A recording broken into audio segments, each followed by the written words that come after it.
Bueno, pues así muy brevemente, soy coach especializada en altas capacidades y alta sensibilidad. Trabajo con mujeres, trabajo también con familias, asesorándoles con la educación de estos niños y niñas. Soy formadora, escritora de cuentos infantiles precisamente para ayudar a todos estos niños.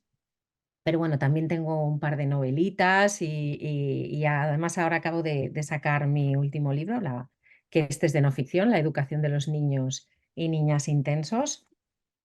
Y bueno, soy mamá de dos hijos pues con alta capacidad y bueno, en esta casa hay neurodivergencias variadas.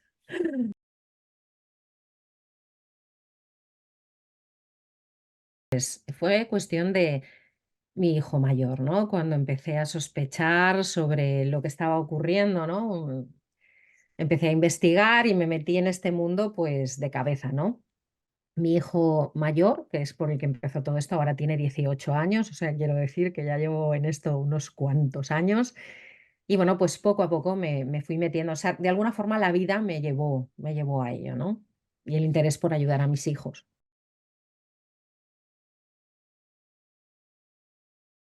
A ver, la inteligencia emocional y trabajar todo este tema de educación emocional es muy importante en la sociedad actual para todo el mundo, ¿no? O sea, porque la educación emocional no es algo que nos venga dado, no es, o sea, nuestro cerebro está preparado para sobrevivir y esa es la cuestión, ¿no? Entonces, la educación emocional es fundamental para todo el mundo. Pero claro, cuando hay un extra, cuando hay un plus, cuando hay un bonus, es aún más importante, ¿no? En este caso, el extra está en que nos sentimos diferentes, ¿no? Muchas veces desde que somos pequeños no encajas igual a lo mejor en el resto del grupo por esta razón necesitas aún más saber gestionarte, ¿no?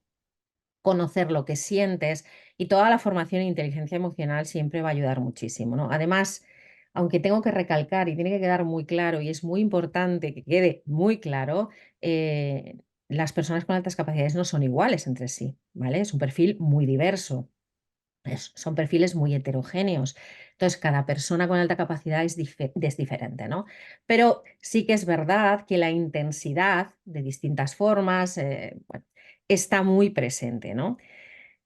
Y no es igual de fácil manejar una emoción si la ponemos en un termómetro, pues en un 5 que en un 10.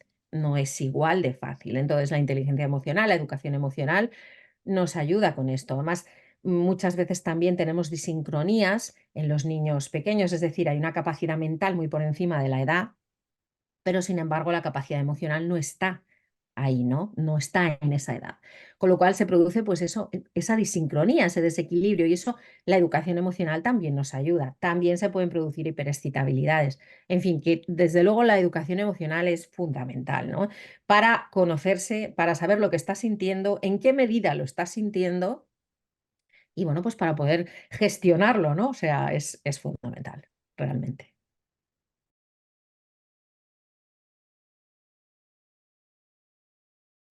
Por un lado, esto que estamos hablando, ¿no? De sentirse diferentes. No es fácil.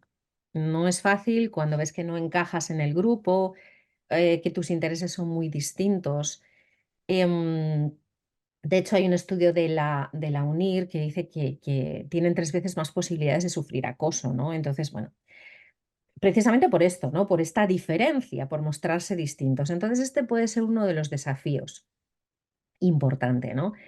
Eh, a veces cómo se muestran ellos o ellas, ¿no?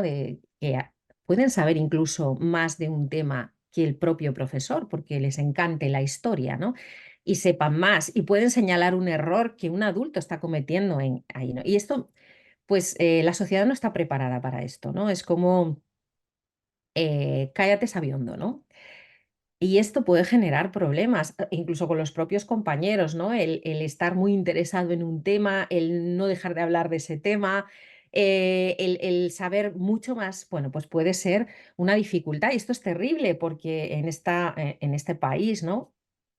No se premia el talento, no se favorece el talento, sino más bien al contrario, ¿no? Si sobresales hay que pasarte el cortacésped, ¿no? Es como caña, caña. Y esto, bueno, pues es muy triste, ¿no? Porque de alguna forma Es como tengo esta luz, pero me están obligando a apagarla para poder encajar, ¿no? Y desde otro punto de vista diferente, estos niños necesitan adaptaciones. El sistema educativo no está especialmente preparado para atenderles, hablo en líneas generales, ¿vale? Pero estos niños necesitan satisfacer el nivel de reto adecuado a sus capacidades. Si está por debajo de ello, genera muchos problemas, entre ellos que no se genere la habilidad del esfuerzo. Si no necesito esforzarme, ¿para qué lo voy a hacer? ¿No? O sea, si de oídas me llega para aprobar los exámenes y pasar este trámite, pues ya está.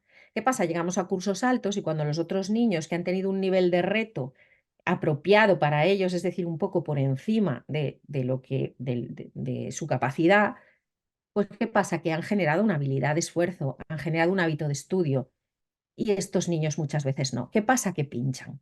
Entonces aquí podemos encontrarnos fracaso escolar. Un fracaso que para mí es un fracaso del sistema, no es un fracaso del niño, ¿vale? Porque no ha sido atendido de la forma en la que necesitaba ser atendido. Es decir, que se cubran sus necesidades es uno de los desafíos más comunes, ¿no? En estos niños. Y hay más, ¿no? Pero estos serían los más relevantes.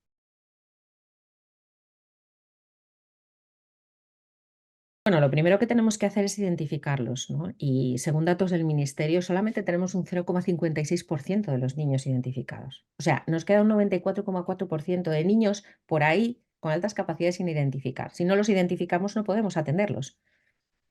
Entonces, el primer paso es este, ¿no? El primer paso es identificarlos y para eso se necesita formación. Formación de los docentes, una formación adecuada, una formación actualizada y formación sobre todo de los equipos de orientación, porque si un profe no sabe sobre algo, va al equipo de orientación, pica y dice, oye, necesito que me ayudes con esto, ¿no?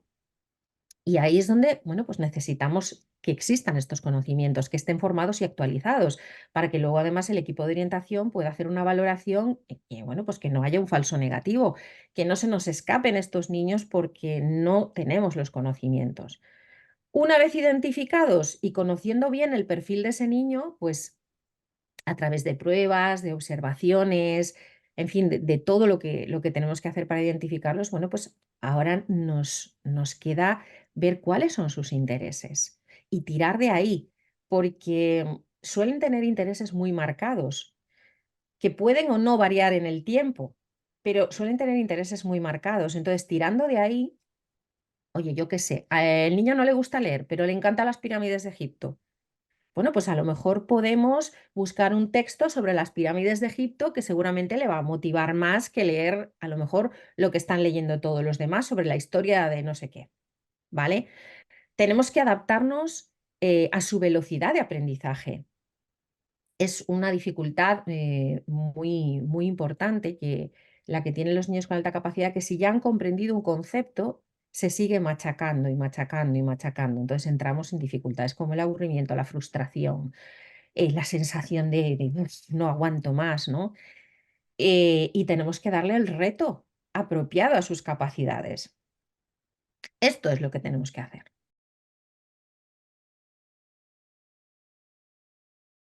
Bueno, el papel de los padres es muy importante. Eh, por un lado, creo que quizás lo más importante es enseñarles a entender que ser diferente no es algo malo, no es ni mejor ni peor, forma parte de la normalidad. Es decir, eh, todos nuestros cerebros no son iguales, hay una gran neurodiversidad. Entonces, dentro de esa neurodiversidad hay cerebros, la mayoría de cerebros que tienen, bueno, muchas cosas en común, vamos a decir que son los cerebros neurotípicos, ¿no? O normotípicos. Y luego hay otros cerebros que son divergentes, vamos a decir, porque son bastante distintos a estos otros.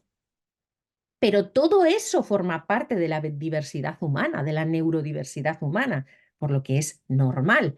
Entonces tenemos que aprender a enseñar esto, ¿no? Digamos que de alguna forma tenemos que creérnoslo nosotros primero, ¿no? Para transmitírselo a ellos. Ser diferente no es algo malo, está bien, ¿no? Y puedes aportar muchas cosas distintas.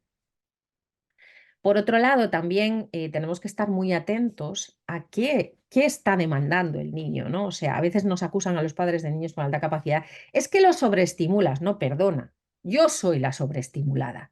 Es que quiero, mamá, yo qué sé, están aprendiendo a leer y a lo mejor es un niño al que le encanta leer y quiere leerlo todo y párate que quiero leer ese libro y ese título del libro, yo qué sé, ¿no? O sea, muchas cosas, o te preguntan millones de cosas sobre un tema que les interesa mucho, ¿no?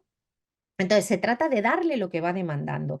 Y aquí quiero hacer hincapié en un error que cometemos en este sistema, que es, bueno, mira, tu hijo va bien en todo, pero resulta que, por ejemplo, no, en matemáticas no, ponle una clase particular de matemáticas. Bueno, pues yo os voy a decir que no. ¿Tu hijo no se le dan muy bien las mates? Bueno, y le encanta la música. No le quites horas de música para dárselas de mates. No todos tenemos que estar aquí. A veces algunos destacan en algunas cosas y en otras están más flojos. Bueno, échale una mano con las mates, pero ponle las clases particulares de música para que pueda desarrollar su talento y realmente ese propósito de vida que muchas veces está asociado al talento porque es lo que nos hace sentir vivos, lo que nos hace sentir bien, lo que nos da felicidad. Bueno, y otra de las cosas importantes que tenemos que hacer los padres o que es un papel importante es defender los derechos de nuestros hijos porque, bueno, como te digo, no suelen estar identificados muchos de ellos. Cuando lo están, no están atendidos. Hay una grandísima carencia en este sentido. Y bueno, pues nos toca estar ahí, ¿no? Un poco al pie del cañón, intentando que se les atienda, ¿no? En sus necesidades educativas, como a todos los demás, ¿no?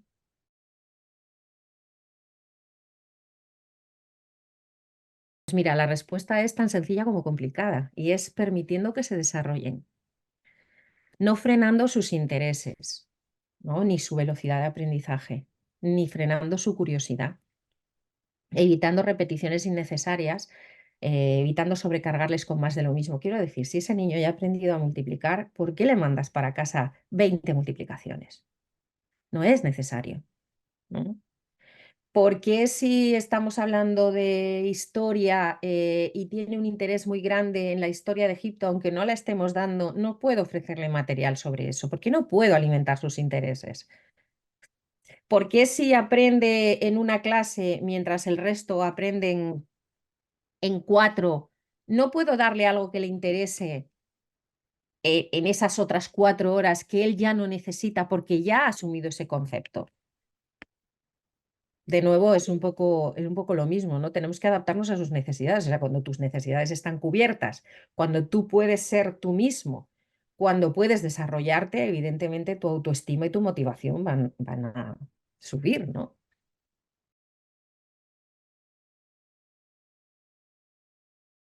Sí, sí, por supuesto que lo hay. Por supuesto que lo hay. Mira, hay un modelo de Joseph Renzulli, el modelo de los 3 anillos, ¿vale? En el que él te dice, un comportamiento dotado, ojo, un comportamiento dotado se da cuando confluyen, ¿no? Y estos son los 3 anillos, ¿no? Hay en el centro, ¿no? Cuando confluyen 3 conceptos, ¿no? O 3 factores. Una alta inteligencia, aquí estamos hablando de la alta capacidad, un alto compromiso con la tarea y una alta creatividad. Porque claro, para desarrollar un producto, un servicio o algo que sea muy importante para la sociedad, que sea pues lo que él llama un comportamiento dotado, ¿no? O sea, algo que surge, pues evidentemente no podemos pensar dentro de la caja. O sea, ahí tiene que haber una creatividad, ¿no? Y la creatividad es precisamente eso, ¿no? Pensar fuera de la caja, es encontrar soluciones distintas a problemas que existen y que a otros no se les han ocurrido, ¿no? Creatividad no es pintar, también puede serlo, pero no es solo pintar, ¿no? Entonces, evidentemente, este modelo lo que nos dice, ojo, a ver, aquí tenemos una alta inteligencia, bueno, pues vamos a potenciar ese alto compromiso con la tarea y vamos a potenciar esa creatividad. Si no permitimos que se desarrolle la creatividad, que desafortunadamente en nuestro sistema educativo no es algo que por lo que se esté mucho por la labor, ¿no? Porque es como más todo, venga, todos igual, todos al mismo ritmo, todos de la misma manera. Y si el niño te dice de repente, profe, es que yo he resuelto el problema de matemáticas, pero de esta manera, pues muchas veces te encuentras con que la respuesta del profesor es, no, no, no, no, así no, tienes que hacerlo así. paso uno, paso dos, paso tres. Ya, pero es que yo he encontrado otra manera. Entonces no se favorece la creatividad, ¿no? Y el compromiso con la tarea, pues es necesario que haya un interés, una pasión. ¿Cuándo te comprometes tú de verdad con algo? Pues cuando lo amas, cuando te apasiona, cuando te tira, ¿no? Cuando te llama. Bueno, pues estas dos cosas son las que necesitamos desarrollar para que estos niños puedan desarrollarse en plenitud y tener estos comportamientos dotados que no se dan a todas horas ni en todo momento, ¿vale? Pero evidentemente hay que trabajar esto para poder hacerlo. Y este modelo, fíjate que este modelo se está utilizando, algunas administraciones de nuestro país lo utilizan como un modelo de identificación. O sea, es decir, a ver, tú tienes altas capacidades y tienes una alta inteligencia, si se ha visto que tienes un alto compromiso con la tarea y si se ha visto que tienes una alta creatividad. Y no, señores, no, esto no es un modelo de identificación, es un modelo para desarrollar el talento. Que este hombre, Joseph Rensuli, una entidad en el mundo de las altas capacidades, tiene un modelo de identificación. No tiene nada que ver con esto. Ese es el modelo de las puertas giratorias. O sea, que bueno, de nuevo vemos aquí un poco cómo pincha la cosa. Pero bueno, vemos que efectivamente la creatividad, pues evidentemente está ahí, no hay que apoyarla.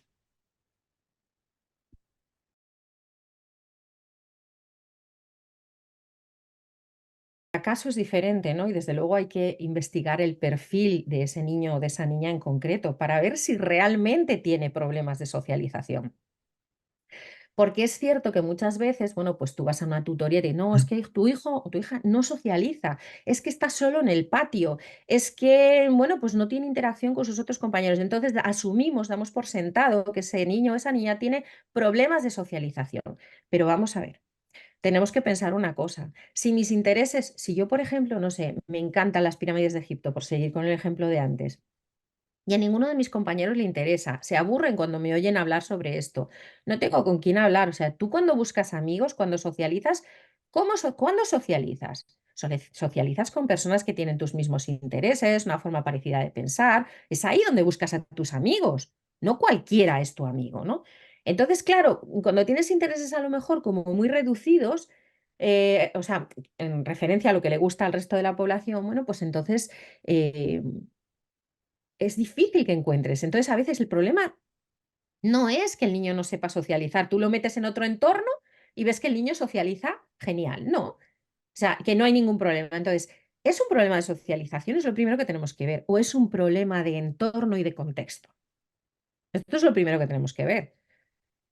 Entonces, bueno, pues hay muchos niños que a lo mejor en clase no, pero luego salen y hacen su deporte favorito y en el equipo pues tienen una socialización tremenda, o que van a clases de robótica o a clases de cultura japonesa o lo que sea, y allí con todos estos críos que también aman esto, pues socializan sin ningún problema, o que tiene ciertos amigos fuera del colegio. Entonces, hay que ver esto con mucha tranquilidad y no soltar así a la primera de cambio. Es que tu hijo no socializa, no sabe socializar.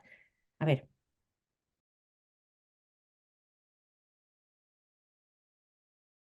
Mira, para explicar esto, yo creo que tenemos que acudir a Gañé, ¿no? Otra de las personas relevantes en este mundo de las altas capacidades y que fue el primero que diferenció entre dotación y talento, ¿vale? O sea, la dotación es como la semilla, es la potencialidad, ¿no? Es la aptitud natural, ¿vale? Y está ahí, ¿no? Pero si se desarrolla, si se convierte en una competencia ya desarrollada, entonces estamos hablando de talento. Claro, para pasar de esa dotación a ese talento hace falta que haya lo que él llama unos catalizadores, ¿vale? Y entre esos catalizadores pues está el proceso educativo, claro que sí, ¿no? O sea, si tienes digamos, una dotación para tocar el piano, ¿no? Tienes esa semilla, esa aptitud natural, leche, hay que ponerte un piano, un profe de piano o yo qué sé, o tutoriales o algo, ¿no? Para que aprendas a tocar el piano, ¿no? O darte la posibilidad. Entonces eso se convertirá en un talento. Pero no solo el proceso educativo, es que otro de los catalizadores es la familia.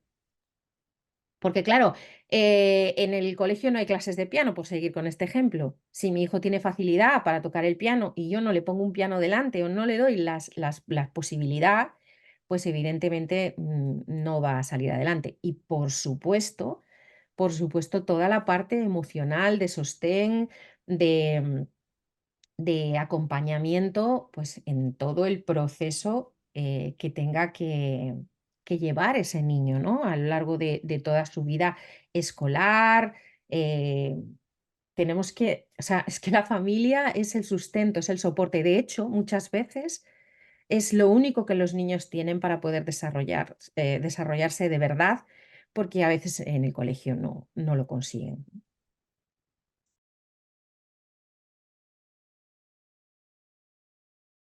El mayor desafío muchas veces es el propio colegio, ¿no? Es ir a picar y decir, oye, mira, sospecho que mi hijo tiene altas capacidades, ayúdame por favor. Te puedes encontrar con la barrera del yo no lo veo, que muchas veces pues es falta de formación, ¿no? No puedes ver algo que no conoces, es evidente.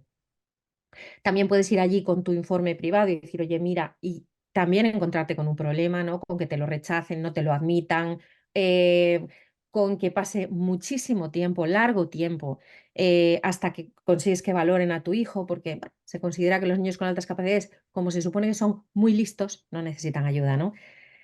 Entonces, esta es una de las barreras que te puedes encontrar, ¿no? Los educadores se encuentran muchas veces pues, con demasiada burocracia, con ratios muy altas. Incluso profesores que quieren hacer muchas cosas se encuentran a veces con la oposición de sus compañeros también. Se sienten también a veces un poco aislados, ¿no? El sistema, como digo, pues le queda todavía como para, hablamos de individualización del aprendizaje, pero estamos lejos todavía de que eso pueda ocurrir y creo que esto es la mayor barrera, la principal barrera, ¿no? Que podemos encontrarnos.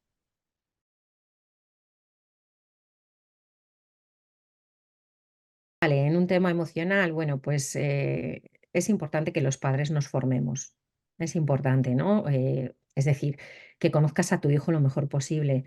Entonces, leer libros que sean, bueno, pues que sean interesantes sobre el tema, ¿no? Sobre cómo educar, sobre, en mi caso, ¿no? El libro de Niños Intensos, cuando tu hijo manifiesta esa intensidad, pues te puede ayudar, hacer cursos. O sea, al final los padres buscamos la forma de formarnos para entender a nuestro hijo desde el entendimiento, poder ayudarle, ¿no? ¿Cómo le puedes ayudar desde otros puntos de vista? Pues mira, en Internet, por ejemplo, están los test de Rogers, que son gratuitos, los podéis encontrar, ponéis ahí test de Rogers y los encontráis, que te pueden ayudar muchísimo, ¿no? Conocer las habilidades de tu hijo, el estilo preferido de aprendizaje, etcétera. También está la plataforma Rensuli Learning, que tiene unos meses gratuitos, que la puedes utilizar pues para conocer mejor a tu hijo en esa parte más cognitiva, en cómo aprende. Se lo puedes llevar a los profes, ¿no? Y decirles, oye, mira, pues tengo esto, he averiguado esto, a ver si con esto podemos hacer algo. Entonces, formarse y acudir a todo esto, ¿no? Leer blogs de gente como Javier Tourón, en fin, que pueden aportarte mucha información sobre el tema o seguir a otras cuentas, otros perfiles en redes sociales que, bueno, pues que sepan de lo que hablan y que te pueden aportar información muy valiosa, ¿no? En tu día a día. Pues todo esto es lo que puedes hacer, ¿no?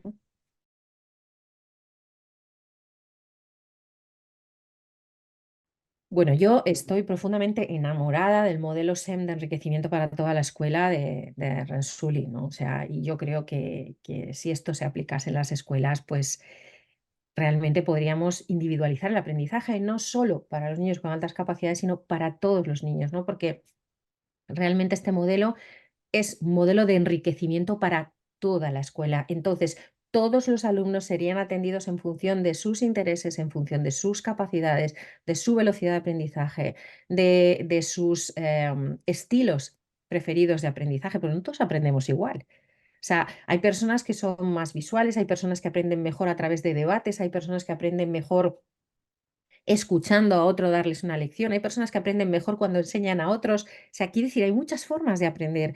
Entonces, también te ayuda a entender qué entornos de aprendizaje hay. Niños que tienen dificultades con las sensoriales, que a lo mejor no, digamos, no son graves o no se ven a simple vista, pero que les evitan poder aprender. El ruido de muchos niños en clase, por ejemplo, ¿no? O sea, y no recibo la información igual porque eso está saturando mis sentidos, ¿no? Todo esto se recoge en lo que el modelo SEM llama el portfolio del talento. O sea, es un montón de información sobre ese perfil de ese niño para poder ayudarle a aprender, ¿no? Después en este modelo hay otra cosa que se llama compactar el currículo, que es, me parece impresionante, que es, oye, antes de dar esta lección, antes de tocar este tema, vamos a averiguar qué es lo que sabe este niño, esta niña sobre esto ya. Resulta que hay un crío que sabe muchísimo sobre la historia de Roma, que es lo que vamos a dar, y tú haces ese pequeño test o esa prueba, un poco que puede ser de muchas maneras, la que tú prefieras, y ves, oye, este tío sabe un montón sobre este tema, ¿por qué voy a repetirle lo mismo? Entonces vamos a utilizar estas horas que hemos ahorrado para ti, que otros necesitan, pero tú no, en satisfacer tus intereses. Vamos a buscar formas de satisfacer esos intereses y de que puedas avanzar en ellos. ¿Vale? También aquí utilizan lo que Rensuli llama la infusión del aprendizaje, que es, bueno, pues hacer más atractivo, más divertido, más bonito esos aprendizajes que, bueno, pues que forman parte del currículo y que hay que darlos y hay que darlos, ¿no? Y luego aporta enriquecimientos, ¿no? Aquí hay tres tipos de enriquecimientos y, bueno, pues uno que es, bueno, pues digamos, vamos a presentar actividades para todos, a ver quién está interesado y de ahí partimos a un enriquecimiento tipo 2 un poco más profundo. En fin, clústeres de aprendizaje. Es decir, esto es todo un mundo, ¿eh? Hay dos libros en español que os recomiendo, sobre todo a los docentes que les echéis un ojo. Uno está editado por la UNIR, el otro no recuerdo por qué editorial, pero vamos, si ponéis modelos de enriquecimiento os sale, ¿no? Y, y son muy interesantes, o sea, ahí hay mucho y podríamos hacer un giro, un cambio que sería muy bueno para todos, para todos.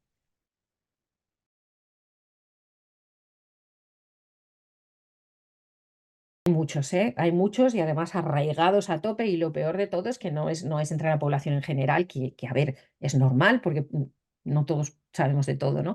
Sino que entre los profesionales, ¿no? Entonces, bueno, quiero hablaros de uno que, o sea, prácticamente cualquier artículo que cojas de una revista, de lo que sea, que hable sobre altas capacidades, suele comenzar así. El 2% de la población, según la OMS, tiene altas capacidades. Bueno, entonces yo aquí tengo que decir que la OMS no se pronuncia sobre las altas capacidades en ningún sitio. Podéis buscar su web de arriba abajo. Esto no es verdad, pero se ha repetido tantas veces que es como que ya es verdad a base de repetir, y no es así. La OMS no dice nada sobre las altas capacidades en ninguna parte. Yo recuerdo que Javier Tourón nos contaba que estuvieron buscando y buscando por todos los rincones de la web de la OMS y no hay nada, ¿vale? Eso por un lado. Por el otro lado, esto del 2%, que en realidad sería el 2, algo por ciento, se referirían más bien a esto, tiene que ver con esto del 130 DCI, ¿no? Que el 2, algo por ciento de la población tiene un 130 DCI. Pero ningún investigador actual está de acuerdo con esto. Entonces, la National Association of Gifted Children nos habla de un 10%, ¿vale? Y otros autores nos hablan hasta de un 15%, ¿no? Rensuli nos habla de un 15% cuando habla del pool del talento. Quiero decir que no, que ni el 2% ni la OMS habla de ello, ¿no? Otra serie de cosas por las que normalmente al final ese profe te dice, no, es que yo no lo veo, a mí no me parece. Es un poco la imagen que nos ha devuelto el cine, ¿no? De cómo es un niño o una niña con altas capacidades. Entonces, no fallan en nada, son genios. Esto no es verdad. Oye, los hay que son genios, pues es un porcentaje mínimo, ¿no? Pero no es verdad que no fallen en nada. Un niño con alta capacidad puede ser malo en matemáticas, puede dársele mal, ¿no? O sea, y puede suspender. De hecho, como hemos visto a lo largo de la entrevista, el fracaso escolar está ahí. O sea, otra creencia es no necesitan ayuda, porque como son tan listos, no. Perdóname. Necesitan que adaptes el contenido a su capacidad de aprendizaje, a su velocidad de aprendizaje, a sus intereses para que realmente puedas sacar ese potencial. Si no, no. Normalmente te dicen también, bueno, es que va bien, no hay ningún problema si estás sacando buenas notas, ¿para qué quieres que hagamos nada? Bueno, porque si tú no atiendes sus necesidades desde el minuto uno, no se genera la habilidad del esfuerzo, no se genera el hábito de estudio, empieza a haber aburrimiento, pérdida de interés, pérdida de motivación, a veces hasta fobia por ir al colegio. O sea, yo me encuentro con muchos padres que su hijo no quiere ir al colegio, me duele la barriga, me duele la cabeza y empiezan a somatizar. Entonces, cuando se presentan los problemas, vamos tarde. Esto no es atender un problema, es atender una necesidad de aprendizaje, ¿no? Entonces, bueno, estas son un poco, a grosso modo, quizás las más importantes, ¿no? Pero podríamos seguir y seguir porque las familias hemos oído de todo, ¿no? Pero bueno, son un poquito, creo que las más relevantes.